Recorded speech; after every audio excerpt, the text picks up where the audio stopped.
Smiley with Wajiha, कैसे हैं आप लोग? उम्मीद करती हूँ आप लोग खैर आफियत से होंगे। वेलकम बैक टू वजी रिएक्शन। चलें आज इस वीडियो पे हम रिएक्ट करेंगे। उस वीडियो का टाइटल है कि रबीउल अव्वल का महीना चल रहा है और उसी के हवाले से कि नबी करीम सल्लल्लाहु अलैहि वसल्लम की तालीमात से हट के ये जो बिदात वगैरह फैलाई जा रही है उनका अहकामात के बजाय अपने जो उनने शामिल किए हुए हैं चीज़ें उसमें, तो इसके हवाले से आज हम वीडियो करेंगे। देखते हैं कौन कौन सी बिदात जो हैं वो पब्लिक में आम की जा रही हैं। तो वीडियो शुरू करने से पहले हम आपसे गुजारिश करते हैं कि हमारे चैनल को सब्सक्राइब, वीडियो को लाइक और कमेंट लाजमी कीजिएगा। आपको वीडियो कैसी लगी है, या अगर आप किसी और वीडियो पे रिएक्शन चाहते हैं तो हमें उसके हवाले से बताएं, हम उसके ऊपर भी रिएक्शन जरूर करेंगे। तो चलें वीडियो शुरू करते हैं। जब भी किसी आम इंसान की मौत का वक्त करीब आता है तो वो अपने आसपास के लोगों को बुलाकर वसीयत और नसीहत करता है जो कि इसकी ज़िंदगी और तजर्बे का निचोड़ हुआ करते हैं। दुनिया के सबसे बेहतरीन इंसान और आखिरी नबी हज़रत मोहम्मद सल्लल्लाहु अलैहि वसल्लम ने इस दुनिया को रुखसत करने से पहले जो आखिरी खुतबा जो नसीहत उम्मत को की थी वो आपकी तमाम तालीमात का निचोड़ था, और ये इंसानी तारीख का सबसे बेहतरीन खुतबा था जिसने दीन की समंदर जैसी तालीमात को एक कूजे के अंदर बंद कर दिया। देखें, ये यूनिवर्सल कानून है कि दुनिया और आखिरत के अंदर अगर आप किसी को राज़ी या खुश करना चाहते हैं तो इसका मतलब ये है कि आप इसकी हर कही हुई बात पर अमल करें, वो काम करें जो कि इसको राज़ी करे और इसको खुश करें। आज से 1400 साल पहले नबी करीम सल्लल्लाहु अलैहि वसल्लम ने उम्मत को जो नसीहत की थी आज एक बार फिर गौर से सुने और ख़ुद से सवाल करें कि क्या किसी एक को भी आज ये उम्मत फॉलो कर रही है, और अगर ऐसा नहीं है तो आज किस मुँह से हम मिलाद मुस्तफ़ा मनाकर नबी करीम सल्लल्लाहु अलैहि वसल्लम से मोहब्बत का दावा करते हैं। आप सब लोग ये बात मानेंगे कि इस महफिल मिलाद के अंदर वो लोग भी मौजूद होते हैं जो कि जालिम हैं, पूरा साल नमाज और कुरान की तरफ रुख नहीं करते, मजलूमों का हक खाते हैं, सूदखोर हैं, नस्ल परस्त हैं, बहनों बेटियों का हक खाते हैं, झूठ बोलते हैं, धोखा देते हैं, लेकिन जैसे ही मिलाद नबी की बात आती है तो इनसे बड़ा आशिक रसूल कोई नहीं होता। ये लोग अल्लाह और इसके रसूल को नहीं बल्कि खुद को धोखा दे रहे हैं। एक बार उसी नबी से भी पूछ लो कि उन्होंने अपनी पैदाइश को कैसे मनाया। अपनी पैदाइश की खुशी के अंदर नबी करीम सल्लल्लाहु अलैहि वसल्लम हर सोमवार को मंडे के दिन रोज़ा रखा करते थे और आप फरमाते थे कि इस दिन मेरी पैदाइश हुई थी और इसी दिन मुझ पर वही नाजिल हुई थी। यानी आप सल्लल्लाहु अलैहि वसल्लम ने अपनी विलादत का शुक्र अदा करने का तरीका अपनी इबादत को बनाया, ना कि रस्म और रिवाज या फिर जलूसों को। तो सवाल ये है कि क्या हमें भी नबी का तरीका नहीं अपनाना चाहिए? सोचने की बात तो यह है कि क्या रसूलुल्लाह सल्लल्लाहु अलैहि वसल्लम को भी हमसे यही मोहब्बत चाहिए थी कि हम इनके नाम पर नई नई रसूमात को बिदात को ईजाद करें, या फिर वो ये चाहते थे कि हम इनकी सुन्नत को जिंदा करें? और आज अगर नबी करीम सल्लल्लाहु अलैहि वसल्लम दुनिया में मौजूद होते और अपनी उम्मत को ये सब कुछ करता देखते तो क्या इससे खुश होते, या फिर ये सब बिदात को देख कर के जिस उम्मत के लिए उन्होंने इतनी कुर्बानियाँ दी, अपनी औलाद को कुर्बान कर दिया, काफिरों मुशरिकों की सख्तियाँ जंगे बर्दाश्त की, उनका दिल इंतहाई दुखी होता जब वो ये देखते कि उनकी उम्मत आज बिदात और खुराफात के अंदर इतना डूब गई है कि समझ में नहीं आता कि ये मुसलमान है या फिर कोई गैर मुस्लिम उम्मत। असल मोहब्बत रसूल सल्लल्लाहु अलैहि वसल्लम ये नहीं है कि हम बस साल के अंदर एक जलूस निकाल लें और बाकी पूरा साल सुन्नत को भूल जाएं, बल्कि असल मोहब्बत ये है कि हर दिन हर लम्हा इनके तरीके पर जीने की कोशिश करें, और यही वो तरीका है जिससे अल्लाह भी राजी होगा और उसका रसूल भी। लेकिन अगर आपका मकसद ये नहीं है तो जो मर्जी करें, लेकिन खुद को मुसलमान कहकर आशिक रसूल होने का दावा ना करें, क्योंकि ये सब इस्लाम नहीं है। और जिस जगह से असल दीन की शुरुआत हुई आज भी वहाँ पर ऐसा कुछ नहीं होता। क्या इसका कोई सबूत सहाबा से है?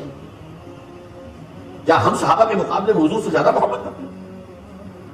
लेकिन था तो प्रॉब्लम माला यूं मरूर, जिस चीज का हुक्म हुआ नहीं उस पर अमल हो रहा। ये है दर हकीकत रस्म परस्ती, और रस्म के अंदर फिर इजाफा होते चला जाता है, उस पर रदे पर चढ़ते चले जाना। नतीजा क्या निकलता है? जहां बिदअत आएगी सुन्नत रुखसत हो जाएगी। अब नमाज जनाजा की वो अहमियत नहीं होगी, न नमाज जनाजा याद करनी है, न दुआ याद करनी है, कुछ पता नहीं, जाके खड़े हो गए हैं, वुजू भी है कि नहीं है, लेकिन कुरान खानी। ये जितनी रस्में अब दीन में चल रही हैं, अब मिलादुन नबी का पढ़ रहे, मैं वैसे नहीं करता, सिर्फ तवज्जो दिलाता हूं कि हुक्मरान दीन का क्या हुलिया बनाते। बरेलवी हजरात हैं, देवबंदी है, हदीस है, शिया, सब जानते हैं कि 604 हिजरी तक दुनिया में मिलादुन नबी के नाम पर कुछ नहीं होता था। कहीं ना कोई महफिल होती थी, ना कोई दिन मनाता था, ना किसी को ये पता था। 604 हिजरी में molecule Muzaffar Shah herbal Iraq का हुक्मरान था, उसने देखा कि उधर ईसाई फौजें बैठी हुई, मुकाबला शुरू था। क्रिसमस डे आया, उन्होंने दिसंबर में हजरत ईसा अलैहिस्सलाम का दिन मनाया, ईद मिलादुल मसीह। इसने कहा अपने नबी का मना रहे हैं, तुम भी मनाओ। इब्ने दहिया आदम को बुला लिया, हलवे पक गए, बकरे ज़बा हो गए, मुर्ग ज़बा, हजारों बकरा।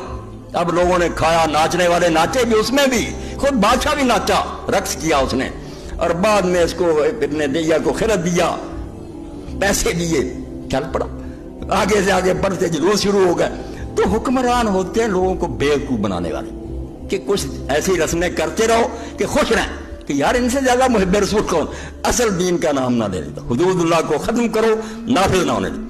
सन 10 हिजरी 632 ईस्वी के अंदर रसूल पाक सल्लल्लाहु अलैहि वसल्लम ने ऐलान फरमाया कि वो हज पर जा रहे हैं। ये आप सल्लल्लाहु अलैहि वसल्लम की ज़िंदगी का पहला और आखिरी हज था और इसी वजह से इसको हिज्जतुल विदा भी कहा जाता है। तकरीबन 1 लाख से ज़्यादा मुसलमान आपके साथ थे और आपने मैदान अराफात के मैदान के अंदर 9 ज़िलहिज्जा को ऊँट पर सवार होकर एक जामे और तारीखी खुतबा दिया। वैसे तो इसी हज के दौरान आपने मिना और मुज़ल्फ़ा के अंदर भी काफ़ी हिदायत दी, लेकिन अराफात का खुतबा सबसे अहम और मुकम्मल समझा जाता है। इस खुतबा के शुरुआत के अंदर आपने सबसे पहले अल्लाह की हम्दो सना बयान की और इसके बाद फरमाया, जिसका मफ़हूम है कि ए लोगो मेरी बात गौर से सुनो, शायद इस साल के बाद मैं इस जगह पर तुमसे कभी मुलाकात ना कर सकूं, यानी ये हमारी आखिरी इज्तिमाई मुलाकात है। और फिर फरमाया कि जिस तरह से ये दिन यानी योम अरफा, ये महीना ज़ुल्हिज्जा और ये शहर मक्का मुकरमा हुर्मत वाले यानी पाक है, इसी तरह से तुम्हारी जानें, तुम्हारे माल और तुम्हारी इज़्ज़तें एक दूसरे पर हराम हैं। मतलब किसी का नाहक खून मत बहाना, इसका माल मत लूटना, इसकी इज्जत पामाल करना तुम्हारे लिए हराम है। मैं तुम लोगों के लिए जाहिलियत की तमाम रस्मों को ख़त्म कर रहा हूँ, तुम्हारे लिए सूद का निज़ाम ख़त्म कर रहा हूँ, और सबसे पहले सूद जिसे मैं ख़त्म कर रहा हूँ वो मेरे चचा अब्बास बिन अब्दुल मुत्तलिब का है। इस लाइन का मतलब ये था कि आप लोग अच्छी तरह से जानते हैं कि अरब के माशरे के अंदर सूद यानी रिबा किस कदर आम था और लोग कर्ज देते और असल रकम के साथ कई गुना ज़्यादा वसूल भी करते। ये गरीबों पर जुल्म और दौलतमंदों का इस्तेसाल था, लिहाजा कुरान ने सूद को हराम करार दिया और इसे अल्लाह के खिलाफ जंग कहा। और जो सूद पहले से लोगों ने कर्ज के बदले अदा करना था, आप सल्लल्लाहु अलैहि वसल्लम ने सबको उस दिन ख़त्म फरमा दिया। और सबसे पहले अपने करीबी ख़ानदान के सूद को ख़त्म किया, यानी अपने चचा हज़रत अब्बास रज़ियल्लाहु तआला अन्हु के ज़िम्मे या फिर इनके नाम का जो भी सूद था उसको माफ़ कर दिया। और इसके बाद फरमाया कि जाहिलियत के सारे खून के दावे आज से ख़त्म हैं, कोई भी शख्स किसी को कत्ल के बदले दुश्मनी के तौर पर कत्ल नहीं करेगा। और सबसे पहला खून जिसे मैं ख़त्म करना चाहता हूँ वो रबिया बिन हारिस के बेटे का है।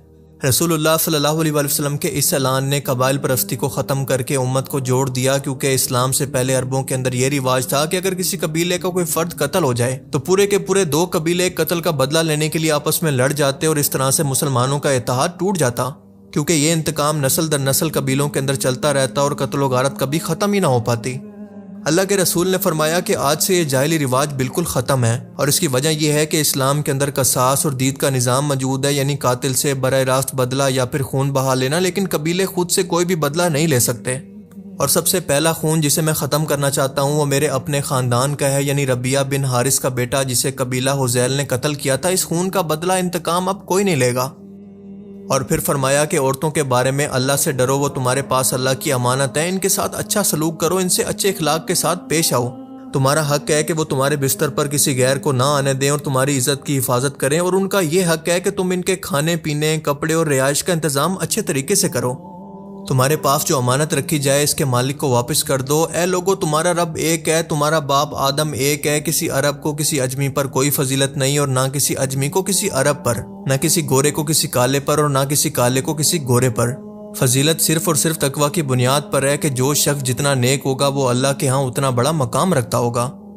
फिर फरमाया कि लोगों, हर शख्स अपनी मिरास का हकदार है, किसी वारिस के हक को छीनना तुम्हारे लिए जायज़ नहीं। जाहिलियत के दौर के तमाम माली और ख़ानदानी रिवाज आज से मैंने ख़त्म कर दिए। फिर फरमाया कि शैतान इस मक्का की सरजमीन के अंदर कभी भी दोबारा इबादत नहीं कर पाएगा, यानी यहाँ पर दोबारा कभी भी कुफ्र और बुत परस्ती नहीं आ पाएगी, लेकिन वो तुम्हारे छोटे छोटे अमाल के अंदर खुश होगा। इससे बचो, यानी बड़े गुनाहों से ज़्यादा रोज़मर्रा के छोटे गुनाहों से तुम्हें वर्गला कर बड़े गुनाह करवाने की कोशिश करेगा, इससे बच कर रहना। और फिर फरमाया कि नमाज कायम करो, रोज़ा रखो, ज़कात अदा करो और अपने अमीर की अताअत करो तो जन्नत के अंदर अपने रब के पास दाखिल हो जाओगे। और इसके बाद फरमाया कि मैं तुम्हारे पास एक चीज़ छोड़े जा रहा हूँ, अगर तुम इसको मजबूती से थामे रखोगे तो कभी भी गुमराह नहीं होगे। अल्लाह की किताब यानी कुरान और मेरी सुन्नत। और एक और हदीस में आता है कि मेरे अहले बैत भी। आपके फरमान का मतलब ये था कि हिदायत का वाहिद रास्ता कुरान और सुन्नत है और सबसे बेहतरीन तशरीह इनकी मेरे अहले बैत करेंगे। फिर फरमाया कि लोगों, क़यामत के दिन तुमसे मेरे बारे में सवाल किया जाएगा, तुम लोग क्या जवाब दोगे? सहाबा ने अर्ज़ किया कि हम कहेंगे कि आपने अल्लाह का पैगाम हम तक पहुंचा दिया, अपनी अमानत अदा कर दी और हम पर एहसान किया। आप सल्लल्लाहु अलैहि वसल्लम ने यह सुनकर आसमान की तरफ हाथ उठाकर फरमाया कि ए अल्लाह गवाह रहना, ए अल्लाह गवाह रहना, ए अल्लाह गवाह रहना, मैंने अपना पैगाम पहुंचा दिया।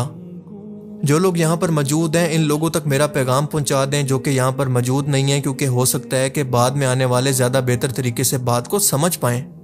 اور اسی موقع پر قرآن پاک کی یہ آیات نازل ہوئی کہ آج میں نے تمہارے لیے دین کو مکمل کر دیا، تم پر اپنی نعمت پوری کر دی اور اسلام کو تمہارے لیے دین کے طور پر پسند کر لیا۔ سورہ المائدہ آیت نمبر 3۔ آپ صلی اللہ علیہ وآلہ وسلم کے یہ الفاظ کہ اے اللہ گواہ رہنا میں نے اپنا پیغام پہنچا دیا اس لیے تھے کہ اب یہ ذمہ داری امت پر ہے کہ وہ دین کو آگے پہنچائے اور اس پر عمل کرے۔ اب آپ تمام لوگ رسول اللہ صلی اللہ علیہ وآلہ وسلم کے آخری خطبہ کی تمام نصیحتوں کو پڑھتے جائیں اور اپنے گریبان کے اندر جھانکیں کہ ہمارا معاشرہ کیا آج کے دور کے اندر کسی ایک نصیحت پر بھی پوری طرح سے عمل کر رہا ہے۔ آپ سب لوگ اچھی طرح سے جانتے ہیں کہ ہمارا تمام معاشی نظام، بینکنگ کا نظام سود پر ٹکا ہوا ہے، عورتوں کو وراثت سے محروم کیا جا رہا ہے، ان کو بنیادی حقوق تک آج بھی نہیں دیے جا رہے، انسانی حقوق، اس کے جان و مال کی کوئی قدر نہیں ہے۔ نسل پرستی آج بھی عروج پر ہے اور قرآن و حدیث کو چھوڑ کر انہوں نے اپنے اپنے بزرگوں کو پکڑ لیا اور اتنا زیادہ ان کی تعلیمات کو فالو کیا ہے کہ قرآن و حدیث کو بلا کر اپنے اپنے فرقے بنا کر تقسیم ہو گئے ہیں۔ اور سب سے بڑھ کر جس قرآن و حدیث کے حوالے اللہ کے رسول نے ہمیں کیا تھا کہ قیامت تک تم لوگ اس کے حوالے ہو، اس کو چھوڑ کر یہ گمراہ مسلمان آج قبروں پر سجدے کرنے لگے ہیں۔